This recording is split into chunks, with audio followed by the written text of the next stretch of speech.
Welcome to the deep dive. Great to be here. So we're doing what we always do, digging into the materials you sent us. Yep, pulling out those key moments, the insights that really make a story stick. Exactly.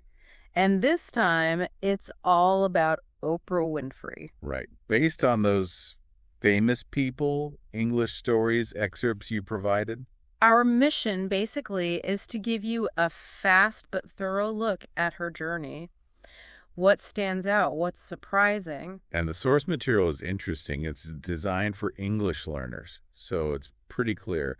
Focuses on the big events. Which helps. We're going to follow that timeline, start right at the beginning. Makes sense. Okay, Chapter 1, The Girl Who Asked Why. So born January 29, 1954, Kosciusko, Mississippi. And that name story right off the bat, Oprah was meant to be Orpah from the Bible. Just a little misspelling, but yeah, kind of sets a tone, doesn't it, for things not always going exactly as planned. Totally. And her early life? Right. Wow. Real poverty. Born to a single mother, Vernita. Father Vernon wasn't really around at first.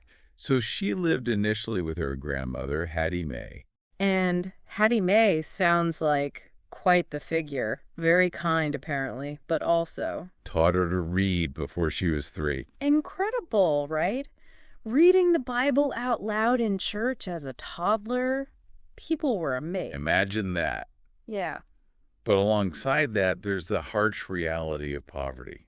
Yeah, the stories mention her wearing dresses made from potato sacks, feeling different.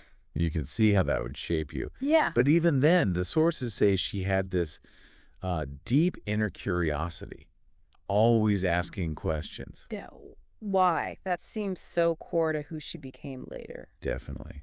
Then, age 6, she moves to Milwaukee with her mother. Which you'd think might be better, but it sounds like it brought new challenges. Yeah, crowded home, her mom working long hours. Loneliness. And then the really difficult part.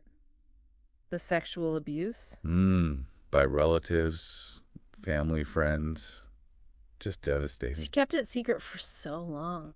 But eventually she talked about turning those wounds into wisdom. Mm-hmm. That empathy became so central to her work. An incredible transformation, really. How many people manage that? It's rare and may be connected. There was a rebellious phase around 9. Skipping school, talking back. Yeah.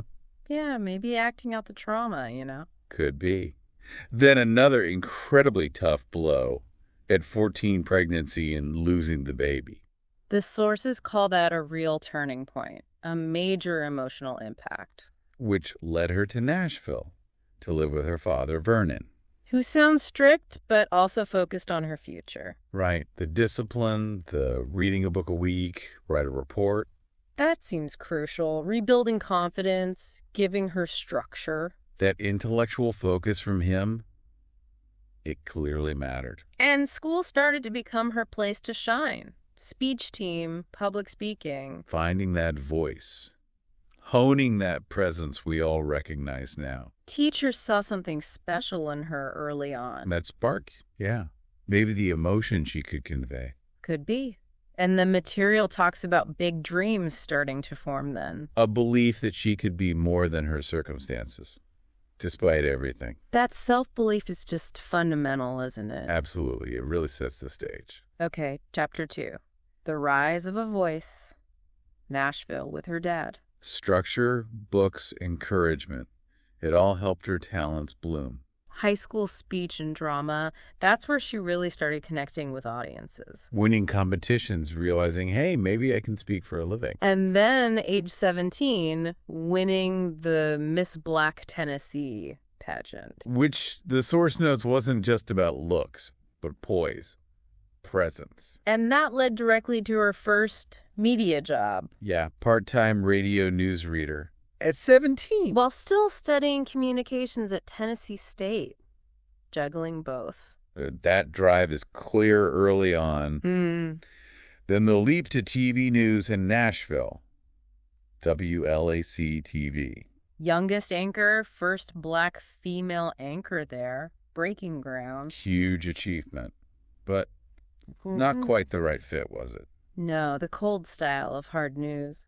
She struggled with hiding her emotions. Crying during sad stories, being told she was too soft. Imagine being told that. Your empathy is a weakness. It's a real dilemma. Conform or be yourself. And she chose authenticity, didn't lose that voice, which, in retrospect, wow. Definitely paved the way. So, next stop, Baltimore. Co-anchoring news again. Still not quite right, apparently. Then came the shift. The morning talk show, people are talking. And the sources say that's where she felt at home. Finally. It just clicked. Her warmth, honesty, curiosity, they were assets now. People responded. Ratings went up. That format just let her be her, didn't it? Seems like it. Less rigid, more about connection. And that success got noticed, which led to the big move. Chicago, 1983, taking over AM Chicago, which was, well, it was failing. Bottom of the ratings, a big gamble. But she turned it around fast. The source uses the word magic. Her openness, honesty, genuine care for the guests, it resonated. Within months, #1, just incredible. Which led pretty quickly to renaming it the Oprah Winfrey Show in '84. And right around then, something else huge happens. Hollywood calls.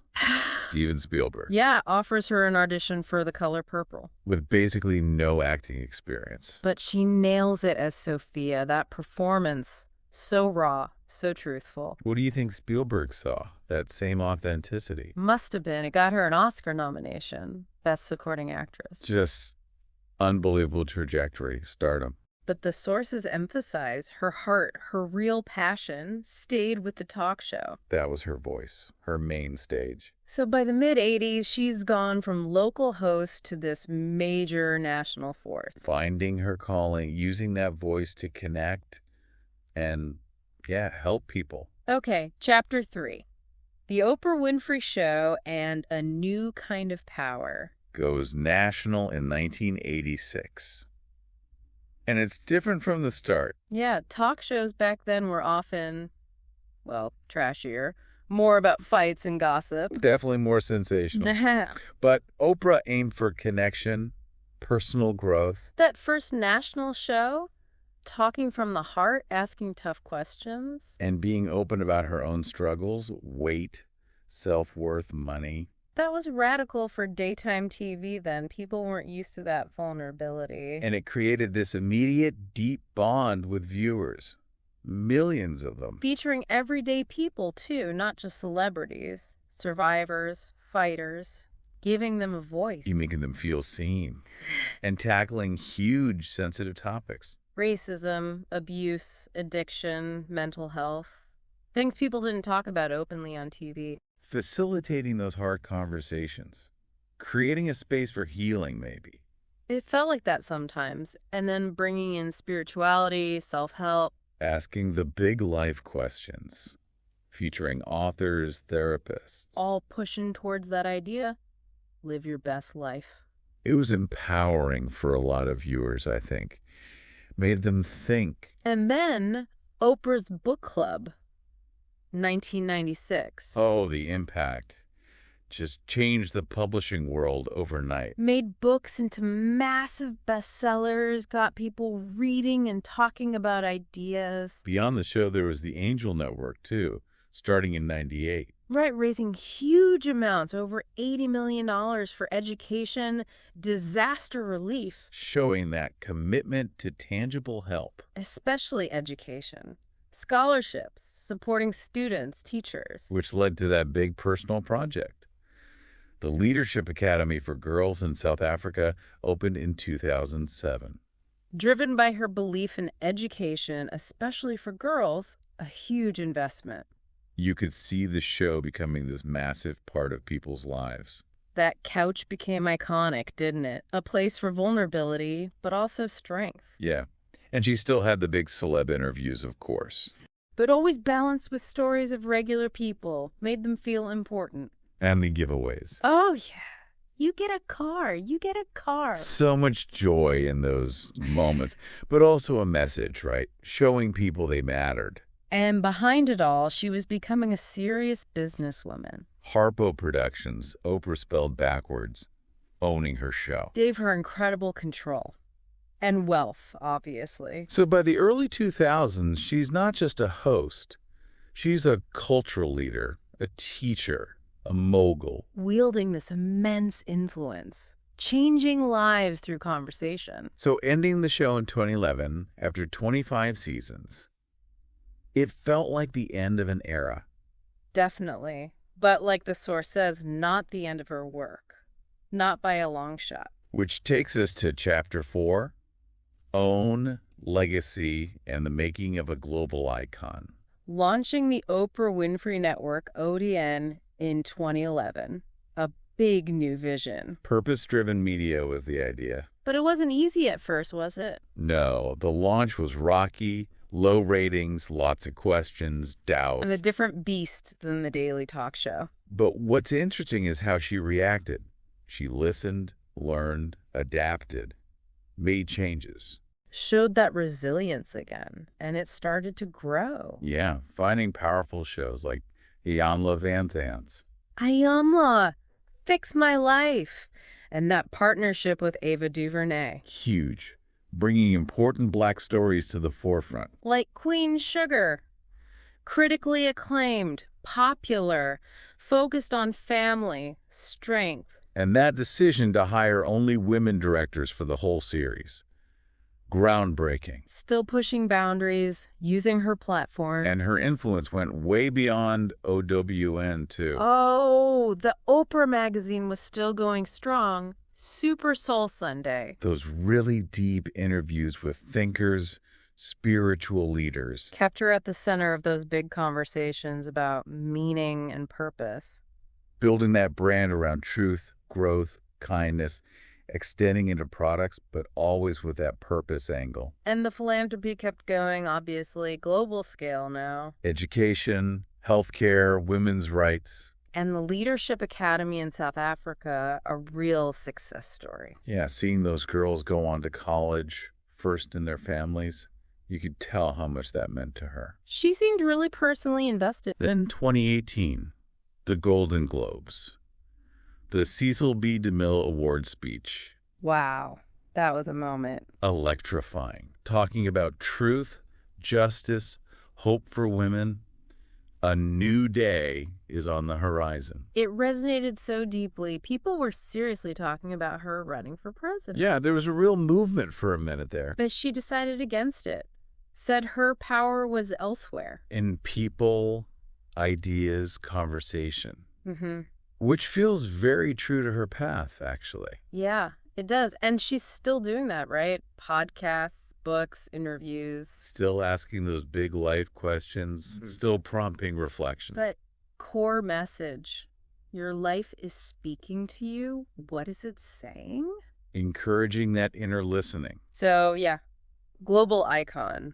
Billionaire, builder, leader, teacher. Someone who really did turn pain into purpose through authenticity, connection. Just remarkable. Which leads nicely into the last chapter, Chapter 5, Lessons from Oprah. What can we take away from all this? The sources pull out some key things. Lesson 1, your past doesn't define your future. Absolutely. Look at where she started and where she ended up. Incredible resilience. Lesson 2, use your voice. Yeah, the power of speaking your truth, but also listening. That honest communication. Lesson 3, stay curious. Her whole life seems driven by that. Always learning, asking why. 4, lead with heart. Prioritizing purpose, making a difference, not just chasing success for its own sake. Lesson 5, own your story. That vulnerability, sharing her own experiences, that was her strength, really. It built connection. 6, keep evolving. She didn't just stop at the talk show. OBUN, the magazine, philanthropy, always growing, adapting. And the final one, maybe the biggest, believe in yourself. Even when things are tough, even when others doubt you, That core self-belief seems essential. It really powered her through so much. These are pretty universal lessons, aren't they? Applicable to anyone. Definitely. Things you can think about for your own life. It's an invitation, really, to reflect on her example.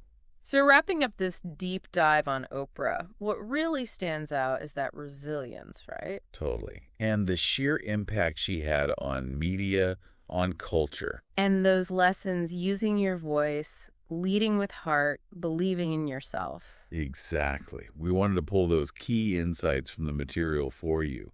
Yeah. Hope it gave you a richer picture of her journey. Yeah. Hope you found it valuable and maybe something to think about. Go on.